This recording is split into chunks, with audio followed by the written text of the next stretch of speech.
አባቶቻችን ስለ ድንግል ማርያም ለማስተማር ገና ሳስብ ይላሉ። ቅዱስ ሳዊሮስ ዘአንጾኪያ የተባለው የቤተክርስቲያናችን አባት ስለ ድንግል ማርያም ልናገር ገና ሳስብ አንድ የመጽሐፍ ቅዱስ ቃል በአይምሮዬ እየመጣ ያስደነግጠኛል ይላል። ይህ ቃል ምንድነው? ሙሴ በሲና ተራራ ላይ በጎች እየጠበቀ ያለ አንድ ዛፍ ላይ እሳት ሲነድ ተመለከተ። ይህን ባየ ጊዜ እሳቱ ዛፉን አላቃጠለው፣ ዛፉ ደግሞ እሳቱን አላጠፋው። ይሄ እንዴት ሊሆን ይችላል? ይህንንማ ማየት አለብኝ ብሎ ወደ ዛፉ አቅጣጫ ሲቀርብ አንድ ድምፅ ሙሴን አስቆመው። ሙሴ ሙሴ ሆይ ወደዚህ አትቅረብ፣ የቆምክባት ስፍራ የተቀደሰች ናትና በመጀመሪያ ጫማህን ከእግርህ ምን በል አውልቅ የሚል ቃል ሙሴን አስቆመው። ቅዱስ ሳዊሮስ ዘአንጾኪያ ወይም ሴንት ሴቨረስ ኦፍ አንቲዮክ የሚባለው ሊቅ ስለ ድንግል ማርያም ልናገር ስል ሙሴን ያስደነገጠው ቃል እኔንም ያስደነግጠኛል። ምክንያቱም ሙሴ ያየው ዛፍ ላይ እሳት ሲነድና እሳቱ ዛፏን ሳያቃጥላት ዛፏን ደግሞ እሳቱን ሳታጠፋው ነው ያየው። ስለዚህ የመለኮትን እሳት በማህፀኗ ይዛ እግዚአብሔርን ታቅፋ ስላልተቃጠለችው ስለ ድንግል ማርያም ልናገር ስል እግዚአብሔር ወደዚህ አትቅረብ የሚለኝ ይመስለኛል። በመጀመሪያ የኃጢአትህን ጫማ ከእግርህ አውልቅ የሚለኝ ይመስለኛል። ቅዱስ ሳዊሮስ ስለ ድንግል ማርያም መናገር አይገባኝም ካለ ለእኛ ለኃጢአተኞቹ ይገባናል? አይገባም። በስመ አብ ወወልድ ወመንፈስ ቅዱስ አሐዱ አምላክ አሜን። እናማት በስመ አብ ወወልድ ወመንፈስ ቅዱስ አሐዱ አምላክ አሜን። በስመ አብ ወወልድ ወመንፈስ ቅዱስ አሐዱ አምላክ አሜን። ክቡራን አበው ሊቃውንተ ቤተክርስቲያን፣ መምህራን፣ አባቶች ካህናት፣ ወንድሞች ዲያቆናት እንደምን ዋላችሁ? እንደምን ቆያችሁ? አሜን። ምሕረት ቸርነቱን አብዝቶ እስከዚህ ያደረሰን በእድሜያችን ላይ የዛሬዋን ዕለት ይህችን ሰዓት እየጨመረልን የአባቶቻችን አምላክ ልዑለ ባሕርይ እግዚአብሔር ስሙ የተመሰገነ ይሁን። እግዚአብሔር አምላካችን እንደወደደ መጠን በሚኖረን ጊዜ በሉቃስ ወንጌል ምዕራፍ 1 ከቁጥር 38 ላይ በሚገኘው ኃይለ ቃል ለሚኖረን አጭር ጊዜ የእግዚአብሔር ቃል እንማራለን።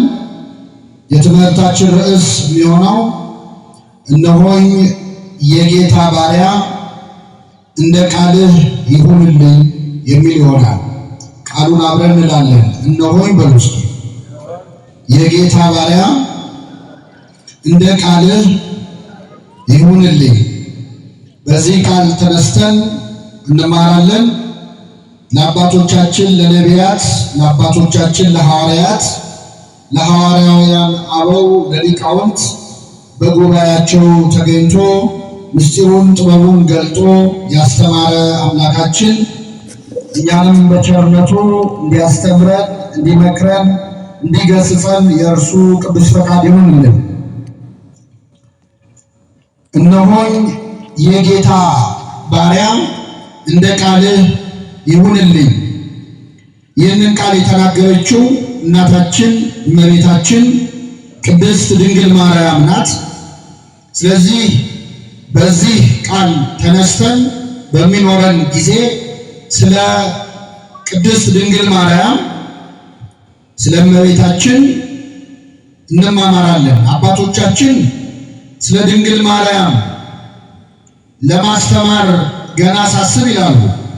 ቅዱስ ሳዊሮስ ዘአንጾኪያ የተባለው የቤተክርስቲያናችን አባት ስለ ድንግል ማርያም ልናገር ገና ሳስብ አንድ የመጽሐፍ ቅዱስ ቃል በአይምሮዬ እየመጣ ያስደነግጠኛል ይላል። ይህ ቃል ምንድነው? ሙሴ በሲና ተራራ ላይ በጎች እየጠበቀ ያለ አንድ ዛፍ ላይ እሳት ሲነድ ተመለከተ። ይህን ባየ ጊዜ እሳቱ ዛፉን አላቃጠለው፣ ዛፉ ደግሞ እሳቱን አላጠፋው። ይሄ እንዴት ሊሆን ይችላል? ይህንንማ ማየት አለብኝ ብሎ ወደ ዛፉ አቅጣጫ ሲቀርብ አንድ ድምፅ ሙሴን አስቆመው። ሙሴ ሙሴ ወይ ወደዚህ አትቅረብ፣ የቆምክባት ስፍራ የተቀደሰች ናትና በመጀመሪያ ጫማህን ከእግርህ ምን በል አውልቅ የሚል ቃል ሙሴን አስቆመው። ቅዱስ ሳዊሮስ ዘአንጾኪያ ወይም ሴንት ሴቨረስ ኦፍ አንቲዮክ የሚባለው ሊቅ ስለ ድንግል ማርያም ልናገር ስል ሙሴን ያስደነገጠው ቃል እኔንም ያስደነግጠኛል። ምክንያቱም ሙሴ ያየው ዛፍ ላይ እሳት ሲነድና ዛፉ እሳቱ ዛፏን ሳያቃጥላት ዛፏን ደግሞ እሳቱን ሳታጠፋው ነው ያየው። ስለዚህ የመለኮትን እሳት በማህፀኗ ይዛ እግዚአብሔርን ታቅፋ ስላልተቃጠለችው ስለ ድንግል ማርያም ልናገር ስል እግዚአብሔር ወደዚህ አትቅረብ የሚለኝ ይመስለኛል። በመጀመሪያ የኃጢአትህን ጫማ ከእግርህ አውልቅ የሚለኝ ይመስለኛል። ቅዱስ ሳዊሮስ ስለ ድንግል ማርያም መናገር አይገባኝም ካለ ለእኛ ለኃጢአተኞቹ ይገባናል? አይገባም። አባቶቻችን ምን ይላሉ? ስለ እርሷ መናገር የሚቻለው እንደምን ያለ አንደበት ነው? አስቦትስ ሊደርስበት የሚቻለው እንደምን ያለ ሕሊና ነው? ነገር ግን ከምስጋናዋ የሚቻለንን ያህል እንነግራችኋለን ይላል። ስለዚህ የሚቻለንን ያህል እንማራለን። እግዚአብሔር አምላካችን በቸርነቱ እንዲያስተምረን እንዲመክረን የእርሱ ቅዱስ ፈቃድ ይሁንልን። ሁለት ነገሮች ነው በዛሬ ትምህርታችን የምናየው። የመጀመሪያው ምዕመናን ሁላችንን በመስቀል ላይ ስጋውን ቆርሶ ደሙን አፍሶ ሞቶ ተሰቅሎ ከሞት ተነስቶ ያዳነን ማን ነው? እግዚአብሔር ነው፣ ክርስቶስ ነው። ሁላችንን ያዳነን በደሙ በተደረገ ቤዛነት ሁላችንን ያዳነን መድኃኒታችን ኢየሱስ ክርስቶስ ነው። ታዲያ አንዳንድ ሰው በኦርቶዶክሳዊት ቤተክርስቲያን ለድንግል ማርያም የሚሰጠውን ቦታ፣ ለድንግል ማርያም የምናሳየውን ፍቅር፣ ለድንግል ማርያም የምንዘምረውን መዝሙር፣ የምናከብረውን በዓል ሲያዩ አንዳንድ ሰዎች በቅንነት በመስቀል ላይ ሞቶ ተሰቅሎ ያዳናችሁ ክርስቶስ ሆኖ እያለ ለድንግል ማርያም ይህንን ያህል ቦታ የምትሰጡት ለምንድን ነው ብለው የሚጠይቁ ሰዎች፣ ይህ ጥሩ ጥያቄ ነው። ውስጥም ሆነን የሚሰማን ሰዎች እንኖራለን። ትንሽ አልበዛም ወይ ብሎ ያስሰዋል። ደው ለድንግል ማርያም የሚሰጠው ቦታ እግዚአብሔርን አስከፋው የሆነ ወይ? ትንሽ ለእሷ የተሰጠው ፍቅር፣ ለእሷ የተሰጠው ነገር አልበዛም ወይ የሚል ጥያቄ ከእኛም መሀል እንደ እውቀታችን መጠን የሚፈጠርበት ሰው አለ። አንዳንድ ሰው የባሰበት አለ። ለምሳሌ ጉባኤ ላይ ሁለት የድንግል ማርያም መዝሙር ተዘምሮ አንድ የጌታ ሲዘመር ድንግል ማርያም ሁለት ለአንድ እየመራች የሚመስለው ሰው፣ ይሄ የለየ ነው። ግን እንደው በጠቅላላው ድንግል ማርያም በእኛ በሰው ልጆች መዳን ላይ ያላት ድርሻ ምንድን ነው? የእሷ መኖር ለእኛ ድህነት ምንድን ነው ያለው አስተዋጽኦ? የመጀመሪያ የምንመለከተው ድንግል ማርያም በሰው ድህነት ላይ ያላት ድርሻ ምንድን ነው የሚለውን ይሆናል። ሁለተኛው አንዳንድ ሰዎች ደግሞ ድንግል ማርያምን በማክበር ላይ ችግር የለባቸው፣ ልትከበር ይገባታል። ምክንያቱም ምንም ቢሆን እኮ የወለደችው ማንን ነው? ክርስቶስን ነው የሚሉ ሰዎች አሉ። ምንም ቢሆን ወልደዋለችና መከበር አለባት ይላሉ። ይሄ አነጋገር ላይላውን ጥሩ ይመስላል፣ ግን ውስጡ የሆነ የግንዛቤ ችግር ነው። ምንም ቢሆን አይባልም። ምን ሆነ? አባቶቻችን ምሳሌ ሲመስሉ ምን ይላሉ? ጦጣ ዛፍ ላይ ወጣች ይላል እና ዛፍ ላይ ወጣ፣ ድንገት ጅብ መጣባት። ጅቡ ምን አላት? ነይ ውረጅ አልበላሽም አላት። ጦጣዋ ምን አለች? አልበላሽም ምን አመጣሁ። ውረጅ ይበቃል ይበቃል። ውስጡ ምን የማድረግ ሐሳብ አለ? የመብላት። ስለዚህ ምንም ቢሆን አምላክን ወልደዋለች የሚሉ ሰዎች ምንም ቢሆን የሚለው ቃል ምናምን። ስለዚህ ሁለተኛው ምዕመናን በዛሬ ትምህርታችን የምንመለከተው ድንግል ማርያም አምላክን መውለዷ እውነት ትልቅ ክብር ነው። አምላክን ከመውለድ በላይ ምንም ነገር የለም። ነገር ግን ድንግል ማርያም ቅድስት የሆነችው አምላክን ስለወለደች አይደለም። ከኔ ጋር ናችሁ? እስኪ በሉ ቅድስት የሆነችው አይሰማም።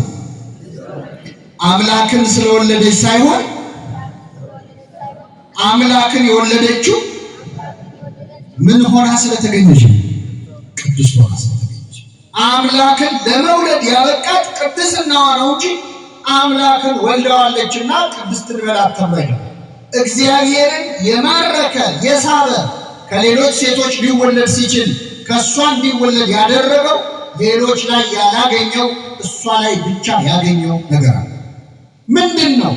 አባታችን አባ ሕርያቆስ እግዚአብሔር አብ በሰማይ ሆኖ ተነፈሰ አሻተተም፣ እንዳንቺ ያለ አላገኘም፣ ምስራቁን ምዕራቡን ሰሜኑን ደቡቡን አየ፣ የሚወደው ልጁን ወደ አንቺ ላከ፣ ወደ አንቺ ሰደደ። እግዚአብሔር ከሌሎች ሴቶች መወለድ ሲችል ብዙ ድንግልናቸውን ጠብቀው የሚኖሩ ወጣቶች ነበሩ። ከነዛ ሁሉ መሃል ከአንስተ ዓለም ከዓለም ሴቶች ሁሉ ድንግል ማርያም የመረጠበት ምክንያቱ ምንድን ነው? ሌሎች ላይ ያልተገኘ እሷ ላይ የተገኘው ነገር ምንድን ነው? እነዚህ ሁለት ነገሮች እናያለን። እግዚአብሔር አምላካችን በቸርነቱ እንዲያስተምረን የእርሱ ቅዱስ ፈቃድ ይሁንልን። የመጀመሪያው ምዕመናን ድንግል ማርያም በእኛ መዳን ውስጥ ያላት ድርሻ ምን እንደሆነ ለመረዳት እዚሁ ሉቃስ ወንጌል ምዕራፍ 1 ከቁጥር 26 ጀምሮ ያለውን በጸሎቱ ጊዜ የምትሉትን ምንባብ ላስታውሳችሁ። በስድስተኛው ወር መልአኩ ገብርኤል ናዝሬት ወደምትባል ወደ ገሊላ ከተማ ከዳዊት ወገን ለሆነው ዮሴፍ ለሚባል ሰው ወደ ታጨች ወደ አንዲት ድንግል ከእግዚአብሔር ዘንድ ተላከ። የድንግሊቱም ስም ማርያም ነበር ይላል። ልብ አድርጉ። ድንግል ማርያም አምላክን ከመውለዷ በፊት ጥያቄ ልጠይቃችሁ። አምላክን ከመጽነሷ በፊት እንደምትጸንሰው ቀድሞ ተነግሯታል ወይስ ጽንሱን አይታ ነው ያወቀችው? እየሰማችሁ ነው? ይሄ ሙቀት እኮ ልብ ይነሳል። እየሰማችሁ ነው? ድንግል ማርያም ጽንሱን ከመጽነሷ በፊት ተነግሯታል ወይስ ጽንሱን አይታ ነው ያወቀችው? ማን የነገራት? እግዚአብሔር ዝም ብሎ ማድረግ ሁሉን ነገር ይችላል አይችልም? ግን አላደረገው። አስፈቅዷል። መጀመሪያ ከዋነኞቹ አለቆች አንዱ ከሰባቱ ሊቃነ መላእክት በእግዚአብሔር ፊት ከሚቆሙት መካከል ተራ መልአክ አይደለም፣ ቅዱስ ገብርኤልን ላከው። ነፃ ፈቃዷን አይነካማ እግዚአብሔር። እንኳን ለመጸነስ ለመወለድ ቀርቶ ክርስቶስ እኮ ለማዳን እንኳን ልትድን ትወዳለህን ብሎ ፈቃድ ይጠይቃል። ስለዚህ ነፃ ፈቃዷን አልነካም። ገብርኤልን ላከው። በስድስተኛው ወር መልአኩ ገብርኤል ናዝሬት ገሊላ ወደምትባል ከተማ ዮሴፍ ለሚባል ሰው ወደታጨች ወደ አንዲት ድንግል ከእግዚአብሔር ዘንድ ተላከ ይላል። ከማን ዘንድ? ገብርኤልን የላከው ማን ነው? እግዚአብሔር ነው። የድንግሊቱም ስም ማርያም ነበር ይላል። ብሉይና አዲስ ይነጋገራሉ። አስቀድሞ ነቢዩ ኢሳይያስ በትንቢተ ኢሳይያስ ምዕራፍ 7 ቁጥር 14 ላይ እነሆ ድንግል ትጸንሳለች ወንድ ልጅም ብሎ ነበረ። ድንግል ትጸንሳለች ብሎ ነበር። ሉቃስ ተቀበለውና የድንግሊቱን ስም ማን ነበረ? ማርያም ነበር። መልአኩም ወደ እርሷ ገብቶ እንዲህ አላት፣ ደስ ይበልሽ ጸጋን የተሞላሽ ሆይ ጌታ ከአንቺ ጋር ነው። አንቺ ከሴቶች ተለይተሽ ምን ያልሽ ነሽ? የተባረክሽ ነሽ። ተመልከቱ። ገብርኤልን የላከው ማን ነው? ገብርኤል የሚናገረው ማን ተናገር ያለው ነው። ስለዚህ ቅዱስ ገብርኤል መጥቶ ጸጋን የተሞላሽ ሆይ ደስ ይበልሽ ያለውን ሰላምታ ገብርኤል ይናገረው እንጂ ከማን የተላከ? ከእግዚአብሔር። የድንግል ማርያም ምስጋና እኮ ከፍጡር የመጣ እንዳይመስላችሁ፣ እግዚአብሔር ልኮት ነው። አደግድጎ ቆሞ የክብር ሰላምታ አቀረበላት። ያ የሚያስፈራው ገብርኤል፣ ያ እሳት ውስጥ ገብቶ እሳቱን ውሃ ያደረገው ገናናው ገብርኤል በ15 ዓመቷ ብላቴና በድንግል ማርያም ፊት አደግድጎ ቆመ። ጸጋን የተሞላሽ ሆይ ምን ይበልሻል? ደስ ይበልሽ፣ አንቺ ከሴቶች ተለይተሽ የተባረክሽ ነሽ። ምን ማለት ነው ጸጋን የተሞላሽ ሆይ? እውነት ሲደጋገም እኮ ኃይሉን ያጣል። እኛ ሁሉ ጊዜ ስንላቸው አንዳንድ ቃላት ትርጉም እያጡብን ይመጣል። ጸጋን የተመላሽ ሆይ ማለት ምን ማለት ነው? ጸጋ ምንድን ነው? መጽሐፍ ቅዱስ ስለ ጸጋ ብዙ ብሏል። ቅዱስ ጳውሎስ ያለውን ብቻ ልንገራችሁ። የጸጋ ስጦታ ልዩ ልዩ ነው፣ መንፈስ ቅዱስ ግን አንድ ነው ይላል። የጸጋ ስጦታ የተለያየ ነው። የየሰው ጸጋው ልዩ ነው። ለአንዱ የመዘመር ጸጋ ይሰጠዋል፣ ለአንዱ የማስተማር፣ ለአንዱ ቅዳሴ መቀደስ፣ ለአንዱ ድሆችን የማብላት የመመጽወት ጸጋ ይሰጠዋል፣ ለአንዱ ወልዶ ከብዶ ልጆች ማሳደግ ጸጋ ይሰጠዋል፣ ለአንዱ ደግሞ በምንኩስና በድንግልና የመኖር ጸጋ ይሰጠዋል። የየሰው ጸጋው ምን ያለ ነው? የተለያየ። ድንግል ማርያም ምንድን ነው ጸጋዋ? መውለድ ነው? እናት መሆን ነው? መጸለይ ነው? መጾም ነው? መመጽወት ነው? ምንድን ነው ጸጋዋ? ገብርኤል ይሄ ነው ጸጋሽ አላላት። ጸጋን የተሞላሽ ሆይ ምን ይበልሽ? እግዚአብሔር ለፍጡር ከሚሰጠው ጸጋ እርሷ ላይ ያስቀረባት አንድም ጸጋ የለም። የጸጋው ማከማቻ ግምጃ ቤቱ ናት። ስለዚህ ጸጋን የተሞላሽ ሆይ ደስ ይበልሻል። ይገርማል። በጸጋ ድንግል ማርያም ከራሱ ከቅዱስ ገብርኤል ትበልጣለች፣ ከገብርኤልም ትበልጣለች። ቅዳሴያችንን ሰምታችሁ ከሆነ ተውህቦ ምህረት ለሚካኤል፣ ለሚካኤል ምህረት ተሰጠው፣ ወብስራት ለገብርኤል፣ ለገብርኤል ብስራት ተሰጠው ይላል ቅዳሴያችን። ወሀብተ ሰማያት ለማርያም ድንግል፣ የሰማይን ሀብት ሁሉ ግን ለድንግል ማርያም ሰጠ። እመቤታችን የሌላት ጸጋ የለም። ምን ብለን እንጥራት? ድንግልም ነች እናትም ነች። ቅዱስ ኤፍሬም ሶርያዊ ምን ይላል? ጌታ ሆይ እናትህን ማን ብለን እንጥራት? ድንግል እንዳንላት ልጅ ታቅፋ አየናት፣ እናት እንዳንላት ድንግል ሆና አየናት። እናትህን ማን ብለን እንጥራት?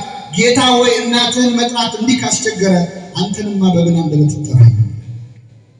ስለዚህ ጸጋን የተሞላሽ ሆይ ደስ ይበልሽ፣ ጌታ ከአንቺ ጋር ነዋል። ጌታ ከማን ጋር ነው? ልብ አድርጉ። ድንግል ማርያም እኮ ገና አልጸነሰችም ክርስቶስ። ገና እኮ ትጸንሻለሽ ሊላት ነው የመጣው። ጌታ ከአንቺ ጋር ነው አለ።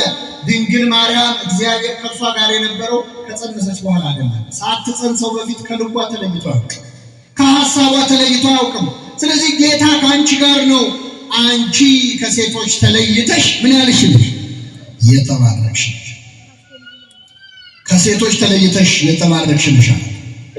እርሷን ባየችው ጊዜ ከንግግሩ የተነሳ በጣም ደነገጠች።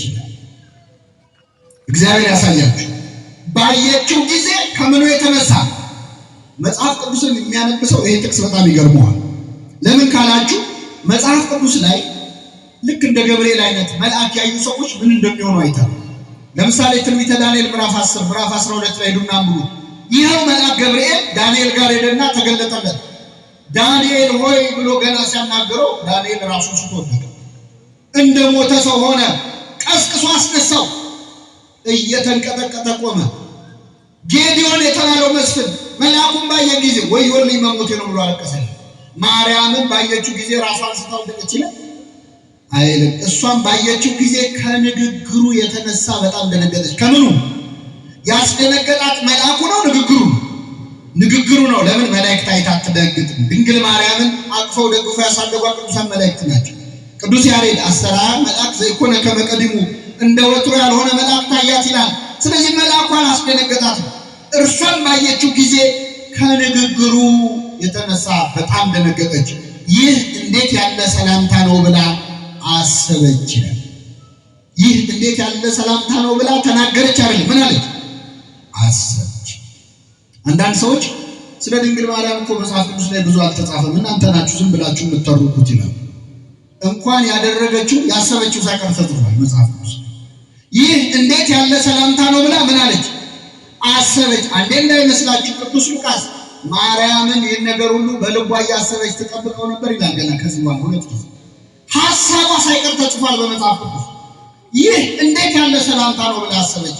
ገብርኤል ያመሰገናት ምስጋና አንቺ ከሴቶች ሁሉ ትበልጫለሽ የተባረክሽ ነሽ የሚለው ምስጋና ይህ እንዴት ያለ ሰላምታ ነው ብላ አሰበች። እዚህ ላይ ትንሽ ትትናዋን ማድነቅ አለበት። ከኔ ጋር ናችሁ? አሁን እስቲ እኛ ብንሆን አሁን ሰው ሲያመሰግን አይደለም ገብርኤል አይደለም ቅዱስ ገብርኤል ሰው ሲያመሰግናችሁ እስቲ ምንድን ነው የምትሉት? አንተ እኮ በጣም የተባረክ እኮ ልጅ ነህ፣ አንቺ እኮ የተባረክሽ ነሽ ስትባሉ ምንድን ነው የምትሉት? ኧረ አይገባም አትሉ? ትንሽ አትሽኮረመሙ?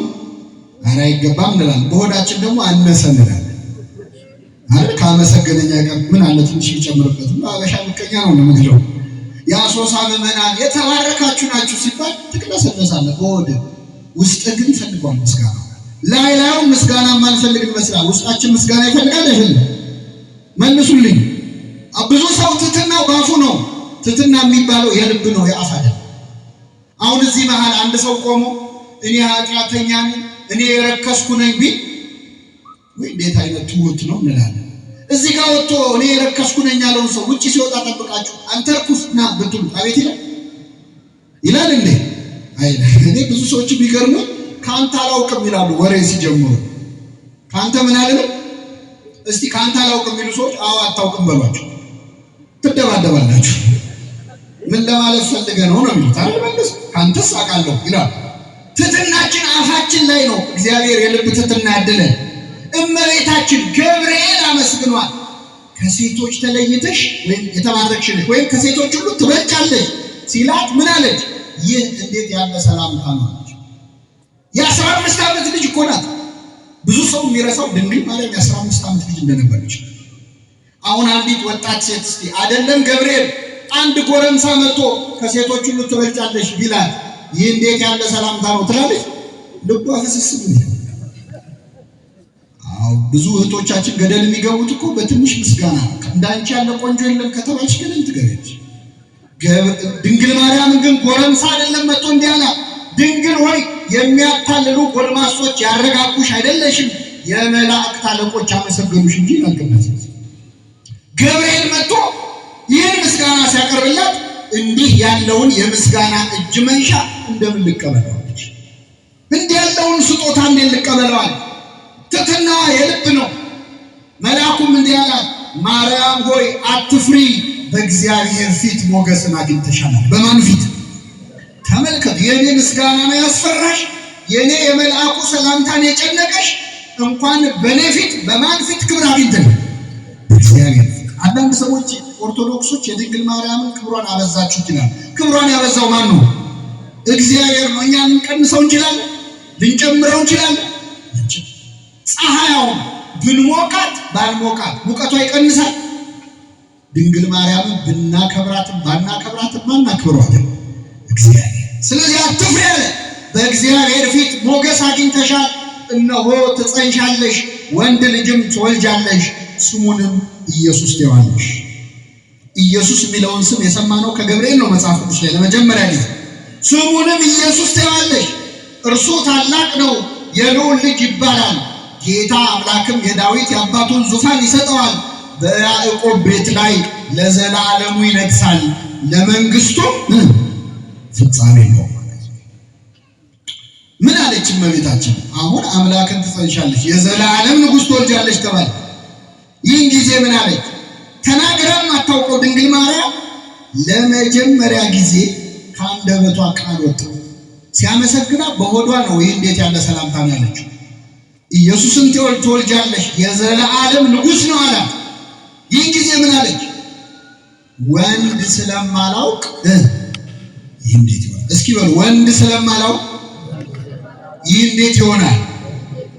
ለዚህ ነው የወላችሁ ድንግል ማርያምን አሁንም ድንግል እያልን የምንጠራት በዚህ ንግግሯ።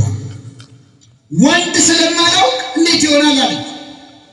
እግዚአብሔር ያሳያል። ድንግል ማርያም ወንድ የሚባል አይታችሁም? ታውቃለች? አታውቅም? ዮሴፍ ወንድ ነው ሴት ነው? ያሳደጓት ካህናት ወንዶች ናቸው ሴቶች ናቸው? ታዲያ ወንድ ስለማላውቅ ማለት ነው። ዮሴፍ ታጭታለች። ወንድ አይደለ ወይ? አግብቶ ወልዶ የመኖር ሐሳብ በድንግል ማርያም ልብ ውስጥ አልነበረም። አግብቶ የመኖር ሐሳብ ቢኖራል ኖሮ ወንድ ስለማላውቃት። ለምሳሌ አሁን እዚህ አሶሳ ውስጥ አንዲት ወጣት ልታገባ ቀለበት አስራ ሰርጓ እየተጠበቀ እያለ መልአክ መጥቶ እሺ መልአክስ ያስደነግጣል። አንድ ሽማግሌ መጥቶ እነሆ ትጸንሻለሽ ወንድ ልጅ ትወልጃለሽ ቢሏት ወንድ ስለማላውቅ እንዴት ይሆናል ትላለች? መልሱልኝ። የልጁ ስሙ ማን ነው የምትሉ አይደል? ነው ምን ላውራው ልጁን ጸጉሩን ላጫላጨው ነው የምትለው እንደ ሶምሶን እናት ነው። ኦብቪየስሊ ከማን እንደምትወልድ የታወቀ ነው። ታጭታለች አይደል? ድንግል ማርያም ግን አግብቶ ወልዶ የመኖር ሐሳብ በእሷ ልብ ውስጥ አልነበረም። እምኀበ አይቴ ረከብኮ ዘከመዝ ብስራተ ዘእንበለ ዘር ምድር ትወተ ዘእንበለ ምት ድንግል ጽንሰተ። ሶርያዊው ቅዱስ ያዕቆብ ዘስሩግ የድንግል ማርያም ንግግር ሲያብራራ እንዲህ አይነቱን ዜና ከየት አመጣኸው? ሴት ባል ሳታገባ መሬት ዘር ሳይዘራባት እንዴት ልታበቅል ትችላለች ማለት ነው? ወንድ ስለማላውቅ እንዴት ይሆናል አለች። ይገርማል። ድንግል ማርያም አንዳንድ ደፋር ሰዎች እንደሚሉት እንደኔና እንደናንተ አይነቱን ተራ ሰው ለመውለድ ብላ ድንግልናዋን ልታጣ ይቅርና የዘላለም ንጉሥ ትወልጃለች ስትባል እንኳን የድንግልና ነገር ነው። ድንግልናስ ብላለች። ወንድ ስለማላውቅ እንዴት ይሆናል አለች። በድንግልና መኖር ነው ሐሳቧ። በጣም ይገርማል። እግዚአብሔር ሐሳቧን አየና የሷንም ሐሳብ የሱንም ሐሳብ ፈጸመ። የሷ ሐሳብ ምንድነው? ከሷ መወለድ ነው። የሷ ሐሳቧ ደግሞ ድንግል ሆኖ መኖር ነው። ሁለቱንም ፈጸመው። እሱም ከሷ ተወለደ፣ እሷም ለዘላለም ምን ሆና ኖረች? ክብር ምስጋና ይድረሰው እግዚአብሔር። ሁለቱንም ማድረግ ይችላል አይችልም? ይችላል። አመስግኑ። እናትም ድንግልም አደረጋት። ተመልከቱ። እሷ ሐሳቧ ድንግል መሆን ነው፣ የእሷ ሐሳቡ ከሷ መወለድ ነው። ሁለቱንም ፈጸመው። ድንግልም እናትም አደረጋት። እሱ አምላክም ሰውም ሆኖ የለ አብ የልጁ ምልክት አደረገ ይችላል ቅዱስ ኤፍሬም ሶርያዊ። የአንድያ ልጁ ምልክት አደረጋት። እናትንም ድንግልንም መሆን የቻለች እመቤታችን ነች። ስለዚህ ገብርኤልን ወንድ ስለማላውቅ እንዴት ይሆናል አለችው። በእውነት ቅዱስ ገብርኤል እኮ እንደ መጽሐፍ ቅዱስ ከሆነ ለጥያቄ የማይመች መልአክ ነው። እዚሁ የሉቃስ ወንጌል ምዕራፍ 1 ላይ ዘካርያስ የተባለ ካህን ጋር ሄደና ሊያበስረው ዘካርያስ ሆይ ጸሎት ተሰምቶልሃል፣ ሚስቴ ኤልሳቤጥ ወንድ ልጅን ምትልልሃል ትወልድልሃለች። እንዴት ይሆናል በምን አውቃለሁ ሲለው ገብርኤል ተቆጣ። ቃሌን ስላላመንክ ይህ እስኪፈጸም ድረስ ምን ትሆናለህ? ዲዳ ትሆናለህ። ጥያቄ ሲያበዛ ዘጋው። ድንግል ማርያም ግን እንደዚህ ማድረግ አይችልም። ዘካርያስን የተቆጣ መልአክ እሷን አልተቆጣም። ለምን? አንደኛ ዘካርያስን ከሚስትህ ትወልዳለህ ነው ያለው። ከዚህ በፊት በስተርጅና አርጅተው የወለዱ ሽማግሌ ሰዎች አሉ የሉም? መጽሐፍ ቅዱስ ላይ ማናማ አብርሃምና ሳራን ያውቃል ዘካርያስ። በስተርጅና ወለዱ ብሎ ሲሰብክ የኖረ ካህን አሁን አንተ በስተርጅና ትወልዳለህ ሲባል እንዴት ይሆናል ሲል የተናገርከውን እንዳትደግመው ብሎ የተናገረበትን አፉን ምን አደረገው? አንዳንዴ ሽማግሌ ከልዩ ጋር አይን ነገር ሲያወራ ነው ሄዳ ዘላችሁ አፉን ያዙት አይላችሁ ይላል። ገብርኤል ግን አፉን ያዘው አይለው ልሳኑን ዘጋው። እንዴት የተዘጋ ማህፀን ሊከፈት ይችላል ብሎ ተጠራጠርክ? እንግዲያውስ ልሳንህን ዘጋዋለሁ። ማህፀን የሚዘጋ ልሳን ይዘጋል፣ ማህፀን የሚከፍት ልሳን ይከፍታል፣ በዚህ ወቀው ብሎ ዘጋው። ድንግል ማርያም ግን ከሷም በፊት ከሷም በኋላ ያለ ወንድ ዘር ጸንሳ የወለደች ሴት አለች እንዴ? የለች። ስለዚህ ገብርኤል አልቻለም። እንዴት ይሆናል አለችው። ተጨነቀ። መንፈስ ቅዱስ በአንቺ ላይ ይመጣል፣ የልዑል ኃይልም ያድርብሻል። የሥላሴ ሥራ ነው በአንቺ የሚሰራው። መንፈስ ቅዱስ ብሎ መንፈስ ቅዱስ፣ ልዑል ብሎ አብን፣ ኃይል ብሎ ወልድን፣ የአብ የወልድ የመንፈስ ቅዱስ ሥራ በአንቺ ይሰራል። መንፈስ ቅዱስ በአንቺ ላይ ይመጣል፣ የልዑል ኃይልም ያድርብሻል። ይህ የሚወለደው ቅዱሱ የእግዚአብሔር ልጅ ይባላል። እነሆ ዘመድሽ ኤልሳቤጥ ካረጀች በኋላ ጸንሳለች። መካን ትባል ለነበረችው 6 ወር ሆኗታል። ለእግዚአብሔር ምን የሚለው የለም ገብርኤል አያችሁ፣ ወዲህ ወዲያ ቤት ማስረጃ አለ። ዘመድሽ ጸንሳለች አለ። እሷ ከባሏ የጸነሰች አይሆንም ማስረጃ። ስለዚህ ወዲህ ወዲያ ቤት ሲጨንቀው ምን አለ? ለእግዚአብሔር የሚሳል። አንዳንዴ በሃይማኖት ጉዳይ ጥያቄ ሲበዛባችሁ ለእግዚአብሔር ምን የሚለው የለም ጸበሉ እንዴት ያድናል? እምነቱ እንዴት ያድናል? ቁርባኑ እንዴት ይቀየራል ብትባሉ መልሱ አንድ ነው፣ ለእግዚአብሔር የሚሳነው። ይህን ጊዜ ድንግል ማርያም መልአኩን ጠይቃ አንድ አረፍተ ነገር ተናገረች። እነሆኝ የጌታ ባሪያ እንደ ቃልህ። እስኪ በሉ እነሆኝ። አይ ደክሟቸዋል መሰለኝ ዛሬ። በሉ እሺ፣ የጌታ ባሪያ እንደ ቃልህ ይደረግልኝ። ይህን አረፍተ ነገር ተናግራ ስትጨርስ እግዚአብሔር ከሰማይ ሰማያት ወርዶ በማኅፀኗ አደረ። አሁን ይህን ሁሉ ለምን አነሳ? ድንግል ማርያም በእኛ መዳን ያላት ድርሻ ምንድን ነው የሚለውን ለማሳየት። አሁን ጥያቄ ልጠይቃችሁ ምዕመናን። ገብርኤል መጥቶ ድንግል ማርያም ጸጋን የተሞላሽ ሆይ ደስ ይበልሽ ሲላት ጸንሳለች አልጸነሰች? አልጸነሰች። እሺ እነሆ ትጸንሻለሽ ወንድ ልጅም ትወልጃለሽ ሲላት ጸንሳለች አልጸነሰች? ገና ትጸንሻለሽ ነው አይደል? ዘመድሽ ኤልሳቤጥ ካረጀች በኋላ ጸንሳለች ሲላት ጸንሳለች? ምንድን ነው የሚጠብቀው እግዚአብሔር? ምንድን ነው የሚጠብቀው? እነሆኝ የጌታ ባሪያ እንደ ቃልህ።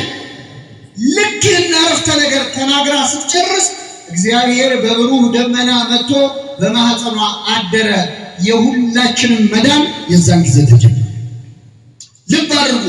ድንግል ማርያም ይሁንልኝ የሚለውን ቃል ሳትናገር ለአንድ ሰዓት ዝም ብትል ኖሮ የእኛም ድህነት ለአንድ ሰዓት ይዘገይ ነበር።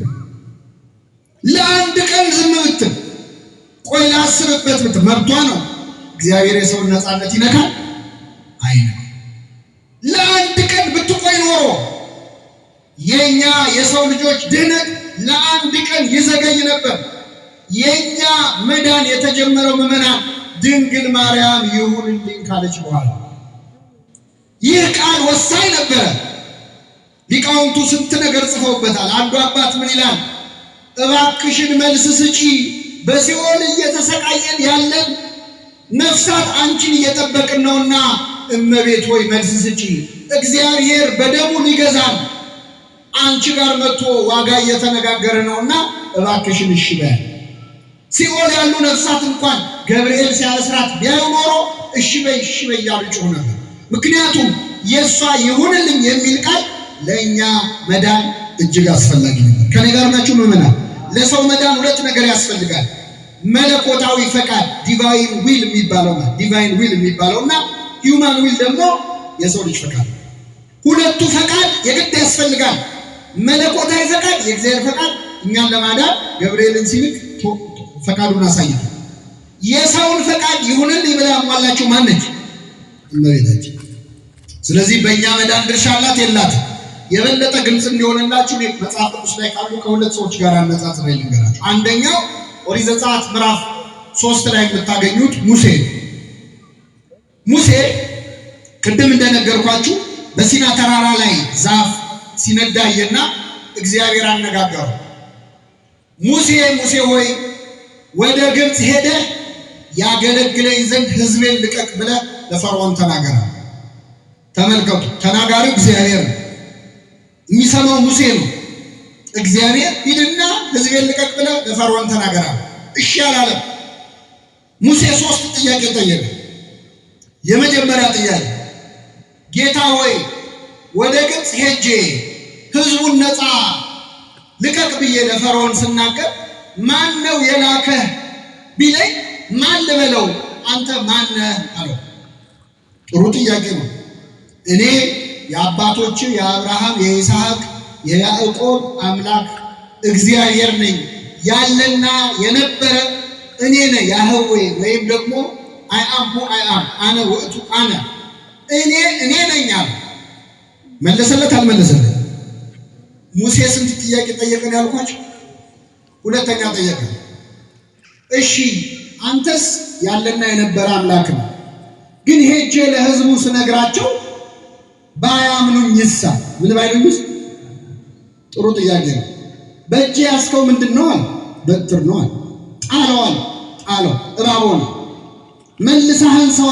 አነሳው በትሩን። እጅን ጉያ ውስጥ ክተት አለው። ከተተ። አውጣው። ሲያወጣው ለምጽ ሆነ። መልሰህ ክተት አለው። ከተተ።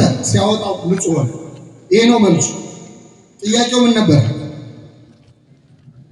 ምን ባይሉኝስ? በትሩን የጣልከው አንተ ነህ። እባብ ያረኩት እኔ ነኝ። እጅን ከጉያ የከተትከው አንተ ነህ። ለምጽ ያረኩትም ያነጻሁትም እኔ ነኝ። ሄደህ ተናገር የማሳምናቸው። ምን አስጨነቀ አንተ ማለት። ስንት ጥያቄ ተመለሰለት። ሙሴ ሶስተኛ ጥያቄ ጠየቀ። አይ ጌታ ሆይ ጥሩ ነው፣ አንተ ታሳምናቸዋለህ፣ አንተም ያለና የነበረነ፣ ግን እኔ እኮ ኮልታፋ ነኝ፣ ንግግር አልችልም። አሁን በምን አፌ ነው እጄ ለፈርዖን ልቀቅ ብለው ሲሰማኛለህ? ወንድምህን አሮንን አንደበት አድርጌ መድብልሃለሁ። አሮን በአንተ ፈንታ ይናገራል። ስንት ጥያቄ ተመለሰ። በአራተኛው ሙሴ ምን አለ መሰላችሁ? እግዚአብሔር ሆይ ሌላ ሰው ፈልግ። ስንት ጥያቄ ጠይቆ እግዚአብሔር ተቆጣኝ። አረ የባሰ ልንገራችሁ። መጽሐፈ መሳፍንት ላይ ጌዲዮን የተባለ መስፍን ደግሞ ሊቀ መላእክት ቅዱስ ሚካኤል ወደሱ መጣ። ሚካኤል መጣና ጌዲዮን ሆይ ሕዝቡን ነፃ አውጣ ብሎ እግዚአብሔር መጥቷል አለ። አንተ የእግዚአብሔር መልአክ መሆንህን በምን አውቃለሁ? ስለዚህ መስዋዕት አቀርባለሁ። የማቀርበውን መስዋዕት ከሰማይ እሳት ወርዶ ከበላው አንተን እግዚአብሔር እንደላከ አውቃለሁ።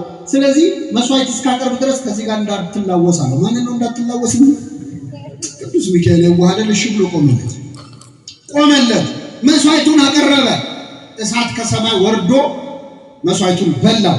አሁን ሚካኤልን የላከው ማን መሆኑ ታወቀ። በሌላው እግዚአብሔር ልኮኛል፣ ሕዝቡን ነፃ አውጣ። አንተ መልአክ መሆንን ወይም እግዚአብሔር እንደላከ አውቄያለሁ። እግዚአብሔር በእኔ አድሮ ሕዝቡን ነፃ እንደሚያወጣ አስበው።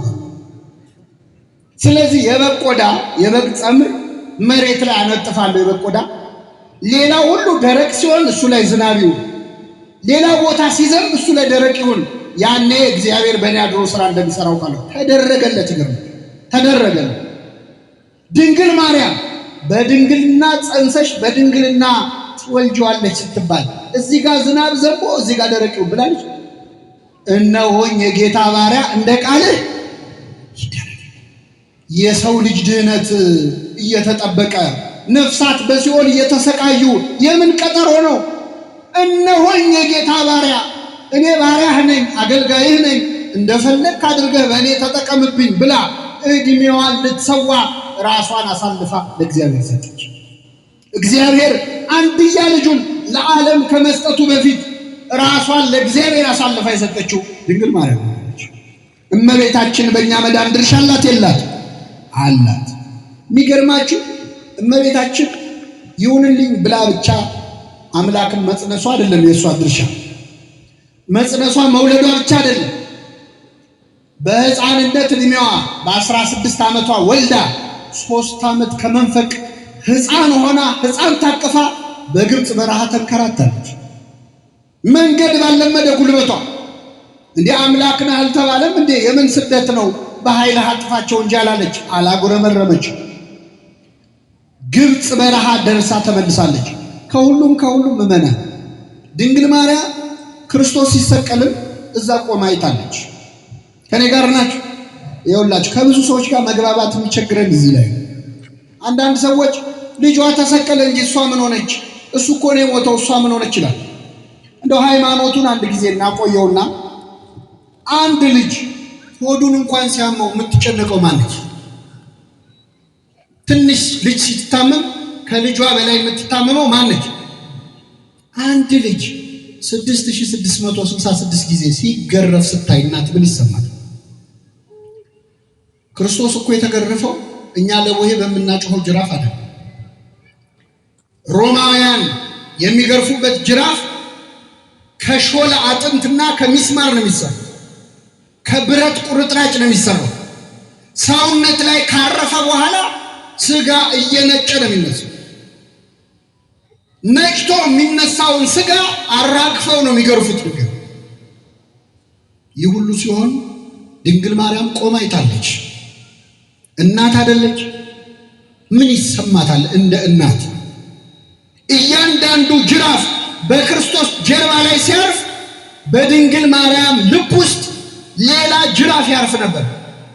ለዚህ ነው ስምዖን የተባለ አረጋዊ ቀድሞ በአንቺ በነፍስሽ ሰይፍ ያልፋል ብሏል። ሰይፍ አልፏል በድንግል ማርያም ልብ ውስጥ። ልጇ እኮ ነው የተገረፈው፣ ልጇ ነው። ምእመናን ለእኛ አምላካችን ነው፣ ለእሷ ግን ልጇ ነው። የመጀመሪያዎቹን እርምጃ ሲራመድ እጆቹን ይዛ መንገድ የመራችው እኮ ነች እመቤታችን። ያ የሕፃንነት እጁ በሚስማር ሲቸነከር ቆማ ስትመለከት ምን ይሰማል? ቅዱስ ዮሐንስ ዘደማስቆ የተባለ ቤተክርስቲያናችን አባት ምን ይላል? ድንግል ማርያም ጌታን ስትወልደው አላማጠችም፣ ምጥ አላማጠችም። ያለ ምጥ ያለ ሕማም ነው የወለደችው። ድንግል ማርያም ጌታን ስትወልደው ያላማጠችውን ምጥ ግን ዓርብ ዕለት አምጣዋለች። ስትወልደው ያላማጠችውን ምጥ ያላየችውን ስቃይ ሲሰቀል ግን አይታ አምጣለች። ተጨንቃለች። ልጇ ተሰቀለ እንጂ እሷ ምን ሆነች? ምን ሰዎች እግዚአብሔር ልቡን አይስጣቸው። ሰይጣን ነው እንደዚህ የሚያስብ። በምን አወቅ ካላችሁ ሰይጣን የኢዮብን 10 ልጆች ገደለበት። ስንት ልጅ? ኢዮብ ምን አለ? እግዚአብሔር ሰጠ አለ። እግዚአብሔር ደስ አለ። አየህ ባሪያዬን ኢዮብ አየኸው፣ 10 ልጆቹ ሞተውበት እንኳን ስለኔ ክፉ አልተናገረም አለ እግዚአብሔር። ሰይጣን ምን አለ መሰላችሁ? ልጆቹ ሞቱ እንጂ እሱ ምን ሆነ? ድንግል ማርያም ልጇ ተሰቀለ እንጂ እሷ ምን ሆነች የሚሉ ሰዎች እችን አይዲያ ከማን ያገኟት ይመስላችሁ? ከሰይጣን። እመቤታችን ይሁንልኝ ብላ ያስጀመረችውን ድህነት መስቀል ላይ ቆማ የልጇን ስቃይ ያየች እነኋት እናት እነሆ ልጅሽ ብሎ እስኪሸኛት ድረስ እንደውም አባቶቻችን ሲጨፍንም ሲገልጥ ይላል። አንድ ሕፃን ልጅ ገና አይኑን ሲከፍት መጀመሪያ የሚያየው ብዙ ጊዜ እናቱን ነው፣ ወይ ደግሞ አዋላጇን ወይ ሌላ ሰው ሊያይ ይችላል። ክርስቶስ ሲወለድ መጀመሪያ ያየው እናቱን ነው። ከመሞቱ በፊት ነፍሱን ከመስጠቱ በፊት ለመጨረሻ ጊዜ እነኋት እናትህ እነሆ ልጅሽ አለ። ከዚያ ቀና ብሎ አባት ሆይ ነፍሴን በእጅህ አደራ ሰጣለሁ አለ። በዚያው ነፍሱን ሰጠ። ሲመጣም ሲሄድም ሲጨፍንም ሲገልጥም ያያት እናቱ ነበረች። እመቤታችን በእኛ መዳን ድርሻ አላት የላት? አላት። ይህን በልቡናችን ጽላት ይጻፍልን። ወደ ሁለተኛው ልምጣና አጠቃልላል። ቅድም ምን አልኳችሁ? ድንግል ማርያም ቅድስት የሆነችው አምላክን ስለወለደች ሳይሆን አምላክን የወለደችው ምን ሆና ስለተገኘች? ቅድስት ሆና ስለተገኘች። እግዚአብሔርን የማረከው ቅድስናዋ ነው። እኔ ብዙ አላደክማችሁም። ድንግል ማርያም ከሌላው ሰው የተለየ እሷ ላይ ምንድን ነው ያለው ለሚለው ትህትናዋን ብቻ እነግራችሁና በቃ ከሰው ልጆች መሃል የድንግል ማርያምን ያህል ትህትና ያለው ሰው ለምን? ከፍጡራን መሃል እንደሷ ከፍ ያለ የለም። ለምን? እንደሷ ራሱን ዝቅ ያደረገ ሰው ስለሌለ። እመቤታችን በጣም ትሁት ናት። ትህትናዋን ለማየት ከንግግሯን ጀምር። ገብርኤል መጥቶ እነሆ ትጸንሻለሽ፣ ስሙንም ኢየሱስ ትይዋለሽ፣ የዘላለም ንጉሥ ይሆናል፣ ለመንግስቱ ፍጻሜ የለውም ሲላት ምንድን ነው ያለችው? እነሆኝ የጌታ ባሪያ። ርዕሳችን ምንድን ነው? እነሆኝ የጌታ ባሪያ በሉ እስኪ።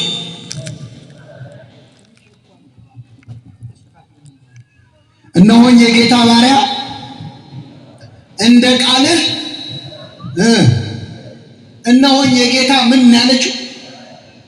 ገብርኤል መጥቶ የጌታ ምን ትሆኛለሽ ነው? አቤት የጌታ ባሪያ ትሆኛለሽ ነው ያለ አይደለም፣ እናት ነው ያለ። እናቱ ትሆኛለሽ ስትባል ግን እነሆኝ የጌታ ባሪያ ማለት እግዚአብሔር እናቴ እያላት እሷ ደግሞ ባሪያው ነኝ ትላለች። እግዚአብሔር ያሳያችሁ።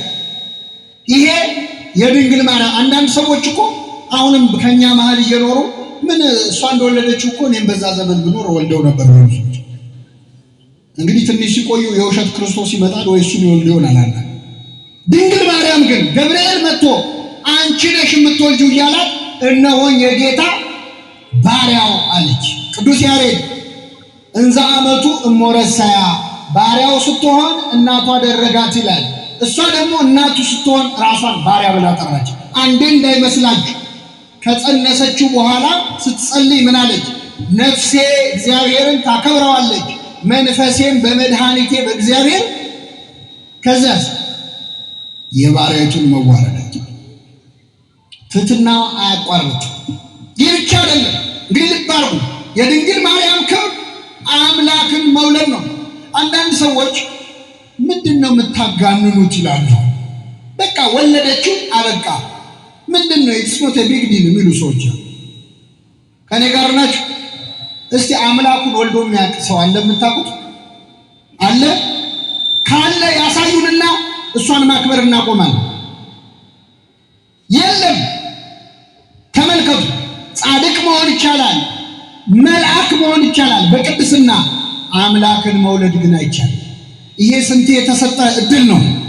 አንዴ ከሰማይ ከምድር እንድትበልጥ የሚያደርጋት ክብር ነው ድንግል ማርያም የተሰጠ። ልብ አድርጉ።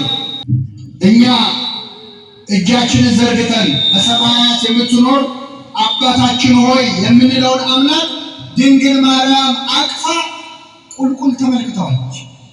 ቢርበው አብልተዋለች፣ ቢጠማው ድንግልናዊ ወተቷን በአምላክ አፍ ውስጥ አፍሳለች። ከሁሉም ምዕመናን ክርስቶስ በቤተልሔም እንደ ሕፃን ተጠቅልሎ በተኛ ሰዓት ሲያለቅስ እንባውን የጠረገችው ማነች? ማናት? እመቤታችን። ልባ የአምላክን እንባ ጠርገዋለች። የአምላክን እንባ ባበሰችበት እጇ የሁላችንን እንባ ታበሰልን። እንዴት አይነት ክብር ነው! አባብለዋለች፣ አስተኝተዋለች። ቅዱስ ኤፍሬም ሶርያዊ መዝሙር አለው ለለባይ የሚባል ወይም እሹሩሩ ማለት ነው። በዚህ መዝሙሩ ላይ ምን ይላል? ድንግል ማርያም ጌታን ምን ብላ ነው አቅፋ ያስተኛችው? እናት ልጇን ስታስተኛ እሹሩሩ ትላለች። አንቺ ለልጅሽ ምን ብለሽ ዘመርሽለት? የአንቺ ልጅ እኮ እንደ ሌሎች ልጅ አይደለም ይላል። የማይተኛውን አምላክ ምን ብለሽ አስተኛሽ? የሁላችንን መጋቢ መግበዋለች። ይህንን ክብር ይዛ ከሰማይ ከምድር የምትበልጥ ድንግል ማርያም ግን ትሕትና ነበራት። ከኔ ጋር ናችሁ ምዕመናን? ከሰማይና ከምድር ድንግል ማርያም ትበልጣለች። ታውቃላችሁ? ከሰማይና ከምድር ትበልጣለች። አገራችን የመጨረሻ ንጉሥ የነበሩት አፄ ኃይለ ሥላሴ ናቸው። በንጉሣዊ ስርዓት በአፄ ኃይለ ሥላሴ ዘመን እሳቸው በስልጣናቸው ቀልድ አያውቁም ይባላልና እንደውም አይደለም ስልጣን ለመቀማት የሞከረ ቀርቶ ትንሽ ውሻቸው እንኳን አንድ ሰው በጣም ከጮኸ ይሄ ሰውዬ መፈንቅለ መንግስት አስቧል ይባላል። እየሰማችሁ? እንደውም አንድ ጊዜ አንድ ከመኳንንቱ መሃል ቤተ መንግስት ሲገቡ ውሻ ጮኸችበት። በጣም ሰውየው የጮኸበት ሰው ደግሞ ሊያምጽ ነው ተብሎ ምን ይላል?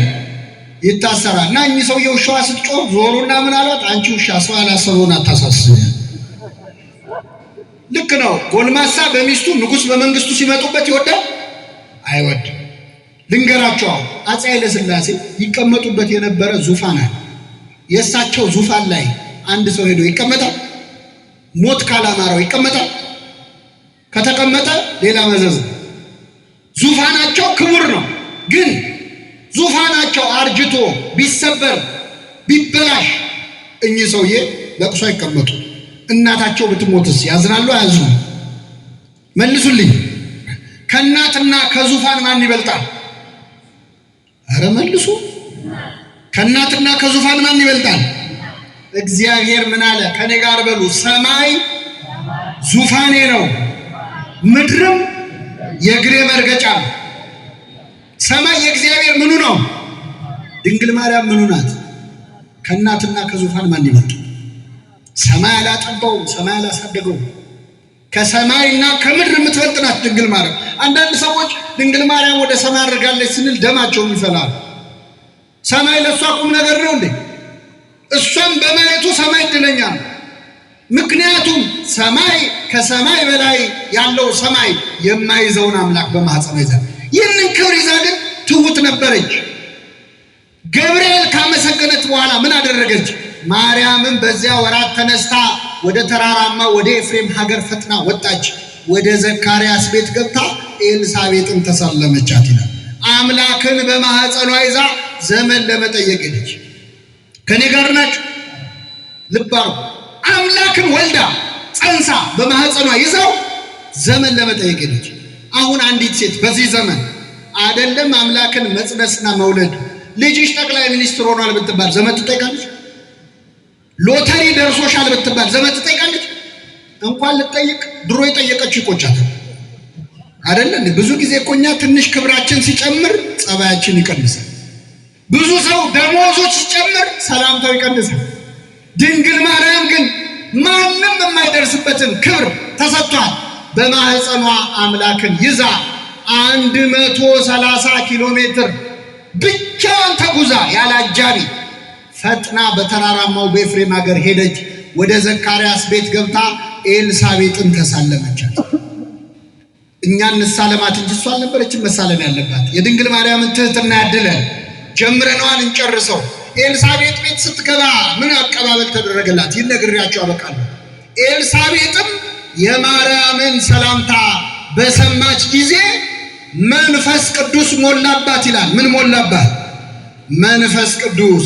ድንግል ማርያም ስትመጣ በቤቱ መንፈስ ቅዱስ ይሞላል።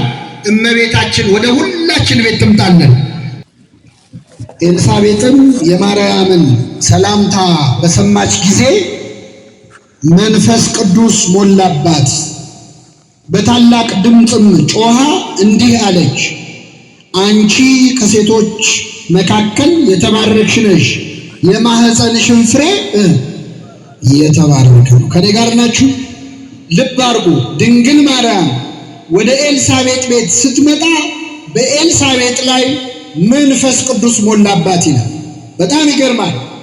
አሁን የባረኩን ብፁዕ አባታችን የመንፈስ ቅዱስ ጸጋ የመስጠት ስልጣን ካላቸው ብፁዓን ሊቃነ ጳጳሳት አንዱ ናቸው። ብፁዓን አባቶቻችን ሊቃነ ጳጳሳት እጅ ጭነው መንፈስ ቅዱስን ይሰጣሉ። እነርሱ በሌሉበት ደግሞ አባቶቻችን ካህናት በሊቃነ ጳጳሳት የተባረከውን ቅባ ሜሮን ቀብተው ክርስትና ለሚነሳ ልጅ መንፈስ ቅዱስን ይሰጣሉ። ድንግል ማርያም እንደ ጳጳሳቱ እጇን ሳትጭን እንደ ካህናቱ ሜሮን ሳትቀባ በሰላምታዋ ድምፅ ብቻ በኤልሳቤጥ ላይ መንፈስ ቅዱስ ሞላችባት። እመቤታችን ወደ ሁላችን ቤት ትምጣለን። የእሷ ሰላምታ ብቻ ምን ይሞላል? መንፈስ ቅዱስ ይሞላል። ምን ብላ ይሆን? እንዴት ዋላችሁ ብላ ይሆን? እንዴት አመሻችሁ ብላ ይሆን? የእመቤታችን ድምጿ ብቻ ግን በኤልሳቤጥ ላይ መንፈስ ቅዱስ ሞላባት። ምን አለች? ጮኸች። ኤልሳቤጥ አርጅታለች እኮ እድሜዋ ለጮኸት አይሆንም፣ ግን ጮኸች። ምን ብላ? አንቺ ከሴቶች ተለይተሽ የማህፀንሽን ፍሬ። ቅድም እኮ ይህን ሰላምታ ሰምተነው ነበር። ገብርኤል መጥቶ አንቺ ከሴቶች ተለይተሽ ምን ያልሽ ነሽ ብሎ ነበረ። ኤልሳቤጥ ጨመረችበት፣ የማህፀንሽን ፍሬ የተባረከ ነው። ተመልከቱ፣ የድንግል ማርያም ምስጋና እየጨመረ መጣ። ገብርኤል ጀመረው፣ ኤልሳቤጥ ጨመረችበት። ድንግል ማርያም ደግሞ በአንዲት ሴትና በአንድ መልአክ ብቻ ተመስግኛ አልቀርም አለች። እነሆ ከዛሬ ጀምሮ ትውልድ ሁሉ ብፅዕት ይሉኛል፣ ያመሰግኑኛል አለች። ተመልከቱ፣ የእመቤታችን ምስጋና ገና ትውልድ ሁሉ ያመሰግናል። አሁን ዛሬ የማያመሰግኗት ሰዎች አሉ የሉም? አሉ የሉም? ታዲያ ትውልድ ሁሉ ብላ የለ ወይ? እንዴት ነው አሁን የማያመሰግናት ሰው ያለው? ትውልድ ሁሉ አለች እንጂ ሰው ሁሉ አላለች። ኤቭሪ ጄኔሬሽን ነው ያለችው፣ ትውልድ ሁሉ ነው ያለችው። እኛን ከሚያመሰግኗት መካከል ያደረገን አምላክ ስሙ የተመሰገነ ይሁን። ስለዚህ አንቺ የተባረክሽ ነሽ በሉ እስኪ። የማህፀንሽን ፍሬ የተባረከ ነው። እናትና ልጅን አብራ አመሰገነች አይደል? ዛሬ አባታችን ሆይ ብለን ስንጨርስ እመቤታችን ሆይ እንላለን አይደል? ለምንድን ነው አባታችን ሆይ ላይ እመቤታችን ሆይ የምትሉት ይላሉ አንዳንድ ሰዎች። የሚያስቀው እንዲህ የሚሉ ሰዎች ራሳቸው አባታችን ሆይ ሲሉ ሰምተናቸዋል። ግን ይሁንና አባታችን ሆይ ብላችሁ ለምን እመቤታችን ሆይ ትላላችሁ? ኤልሳቤጥ አሳየችና ለኤልሳቤጥ ደግሞ መንፈስ ቅዱስ አስተማራት። አንቺ የተባረክሽ ነሽ፣ የማህፀንሽም ፍሬ እናትና ልጅን አብሮ ማመስገን ከመጽሐፍ ቅዱስ ነው የተገኘው። የጌታዬ እናት ወደ እኔ ልትመጪ እኔ ማነኛ ነች? የምን እናት? ልብ አድርጉ፣ ዘመዷ እኮ ነች፣ ያክስቷ ልጅ ነች። ማርያም ደህና ነሽ ወይ? ምነው ጠፋሽ አላለች። የጌታዬ እናት ነው ያለችው። ድንግል ማርያም አምላክን ከወለደች በኋላ ስሟ ተቀይሯል። ዝም ብሎ ማርያም አይባልም። የጌታዬ እመ አምላክ እመ ብርሃን ወላዲተ አምላክ ነው የምንላት። ስሟ ተቀይሯል። ዝም ብሎ ማርያም አይባልም። የጌታዬ እናት ወደ እኔ ልትመጪ እኔ ማነኝ አለች። አያችሁ፣ መንፈስ ቅዱስ ሲሞላብህ ድንግል ማርያም ስሟ ሲጠራ እኔ ማነኝ እሷን ልጠራት ነው። መንፈስ ቅዱስ ሲርቅህ ግን ድንግል ማርያም ማናት ትላል። ሰዎች መንፈስ ቅዱስ ሲርቃቸው ማናት ድንግል ማርያም ይላል። መንፈስ ቅዱስ የቀረበው ግን እኔ ማነኝ? ምንትኑ አነ ከመ ትምጽእ ኀቤ እሙ ለእግዚእየ። የጌታዬ እናት አንቺ ወደ እኔ ልትመጪ እኔ ማነኝ? የሰላምታሽ ድምፅ በጆሮዬ በገባ ጊዜ ጽንሱ በማህፀኔ በደስታ ዘለለች። አንድ ጥያቄ ጠይቄያችሁ ላብቃ። እዚህ መሃል እናቶች አላችሁ፣ የወለዳችሁ አላችሁ። አንዲት ሴት ሆዷ ውስጥ 6 ወር የሞላው ጽንስ ካለ ጽንሱ ሲዘል ይታወቃታል አይታወቃል? አቤት ይታወቃታል አይደል? ታዲያ ምንድነው የምናጋነነው? ይሄን ያህል ማንኛውም ሴት ኃጢአተኛም ብትሆን ጽንሱ ሲዘል ታውቃለች። ምንድነው የምናደንቀው? ማንኛውም ሴት ጽንሱ መዝለሉን ታውቃለች። ጽንሱ በደስታ ይዝለል በሐዘን ይዝለል ታውቃለች። የትኛው አልትራሳውንድ ነው እስቲ ዛሬ ልጅሽ ፈገግ ብሏል የሚላለ? ጽንሱ ዘለለ አይደለም ያለችው። ጽንሱ በማህፀኔ በምን ዘለለ? በደስታ። ዮሐንስ የድንግል ማርያምን ድምጿን ሰምቶ ደስ አለው። አይገርማችሁ? ወጥቶ ይቀበላል ነገር ገና 3 ወር ይቀረዋል። በማህፀን ውስጥ ያለ ህፃን ኖር ብሎ የሚቀበላት እኮ እንግዳ ድንግል ማርያም እኮ ነች። ገና ያልተወለደ ልጅ የእናቱን ሆድ አንኳኳ ውስጥ ሆኖ ቢወጣማ እንዴት ይዘምርላል ነበር? አልቻለም። እናቱ ትዘምር እንጂ። ስለዚህ ሆድ ውስጥ ሆኖ አንኳኳ። አንቺ የተባረክሽ ነሽ፣ የማኅፀንሽ ቡሩክ ነው፣ ፍሬ ቡሩክ ነው። የጌታዬ እናት ወደ እኔ ልትመጪ እኔ ማነኝ? የሰላምታሽ ድምፅ በጆሮዬ በገባ ጊዜ ጽንሱ በማኅፀኔ በደስታ ዘለለ። ይኸውላችሁ አባቶቻችን በሁሉ ነገር ውስጥ ድንግል ማርያምን ጨምረዋታል። ሁላችን ስንወለድ ምን እየተባለ ነው የምንወለደው? አይሰማም? ማርያም ነው አይደል? አዎ። ልክ ስትወልድ ሴትየዋ ስሟ ይቀየራል፣ አውቶማቲካሊ ስሟ ይቀየራል። የማን አራስ ትባላለች? የማርያም አራስ አይደል? አዎ። ልንጠይቅ ስንገባ ደግሞ ምንድነው የምንላት? እንኳን ምን ትላለች እሷ? ቴንኪው ነው የምትለው። ምንድነው የምትለው? ማርያም ታኑረት አሉ። ሲወጣስ አመት ያደርሰን ነው የምትለው። እና ሲወጣ ምን ተብሎ ነው የሚወጣው? ማርያም በሽልም።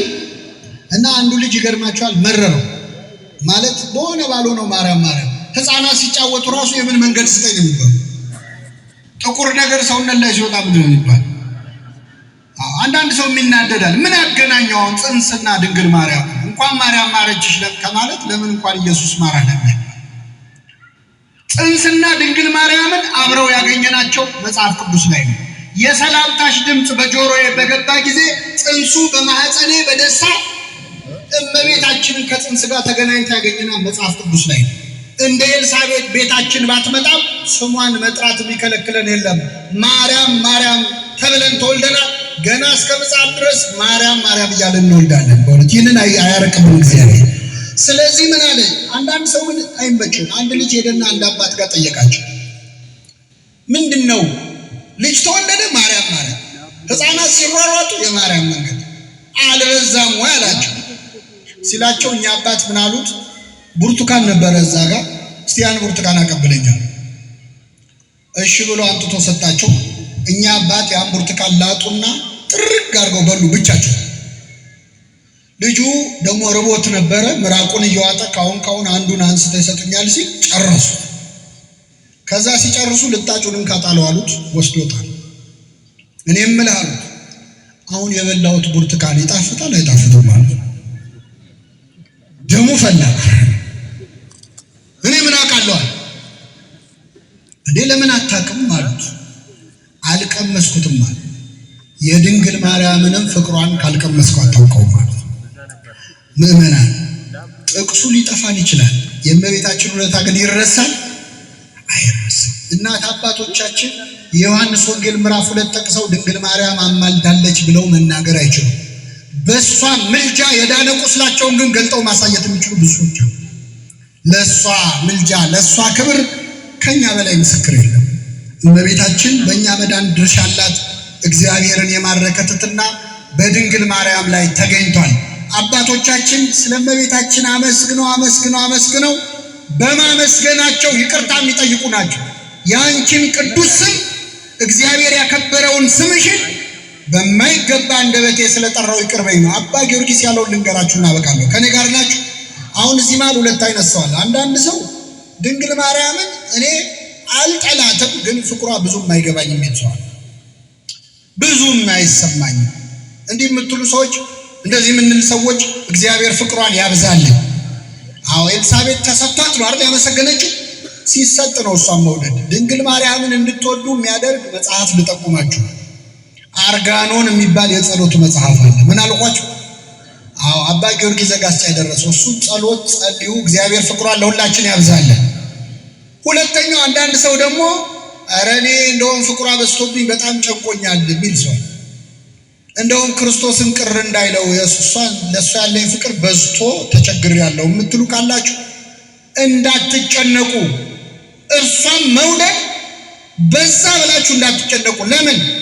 እሷን መውደድ የሚያስጠይቅ ከሆነ የቱንም ያህል ብንወዳት ልጇ ከወደዳት በላይ ልንወዳት እንችላለን። እርሷን መውደድ ጥፋተኛ የሚያደርግ ከሆነ የመጀመሪያው ተጠያቂ ማን ነው? ልጇ።